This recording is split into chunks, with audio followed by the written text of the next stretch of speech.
So from dati na nag-start tayo sa Mega Mall to SMX. So sana hopefully next year buong buong SMX na. Ngayon, first of all, syempre thank you muna ako sa mga sponsors namin, which is si Global Pacific, Tough Mama, CDO, La Germania, Masflex, and si Camel. So every year since first year namin, thank you sa sponsors. So share ko lang sa inyo yung idea ko for Easy Fair.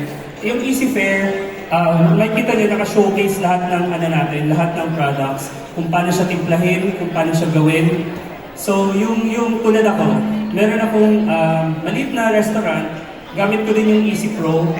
So example, gusto ko share sa inyo yung gambas. So ang nahalo ko lang is soy garlic and chili sauce, dalawang ingredient. So kahit na dumami yung branch, mag-multiply yung branch, tapos yung mga chef, mga cook, mapapabilis. So yun talaga yung purpose ng Easy, mapabilis yung process. So nasa pangalan pa lang natin Easy. So ang idea ko talaga dito is i-shortcut natin lahat without sacrificing yung quality. So tayong Easy is gawa to sa Philippines na pinupush natin na for export.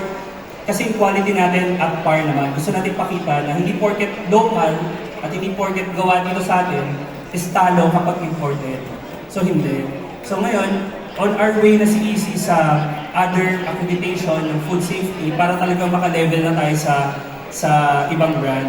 So from nagsimula kami 2019 up to today, ang laki na nangyari sa Easy. Ang dami ng business na lumaki, yumaman from 1 branch to 600 branch. Actually, yun yung record talaga ng Easy. May customer na isang branch, tapos after 4 months, naging 600 na, and standing pa rin siya today. So normally ganyan, tinatanong ako lagi, kasi milk tea, di ba? Nag-start ang Easy sa milk tea. Ang milk tea ba is humina na ba? Actually, hindi. Depende talaga yan sa marketing, depende sa ano. So sa akin ngayon, pero pag ako tatanungin mo ngayon kung ano yung magandang i-business, soft serve. Yan talaga ang number 1 ngayon. Dahil ang init, tas tayo as Filipino, kahit namuulan, di ba nag-ice cream pa rin tayo? Gusto ko lang i-share sa inyo, ang puhunan ng kada soft serve natin na per serving is 4 pesos. Yung dalawang gano'n na serve. So mas mahal pa yung apa kaysa dun sa pinaka soft serve. So yun yung gusto ko i-share sa inyo na maraming opportunity, maraming kailangan isipin. And isa din sa idea ko talaga na ganitohin muna yung products natin bago bumili kasi masasayang eh. Sa hirap ng buhay ngayon, ang dami nangyayari sa atin sa bansa, ang dami nangyayari sa mundo.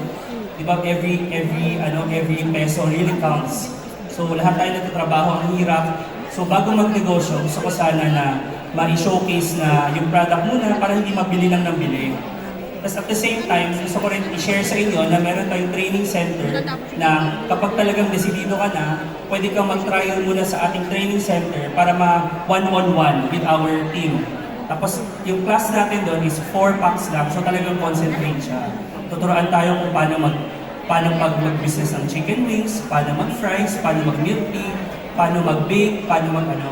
So, ang goal talaga natin sa Easy is gusto natin happy tayo lahat. So, yan lang talaga. Dahil ang dami nangyayari, gusto natin happy lang tayo lahat. No?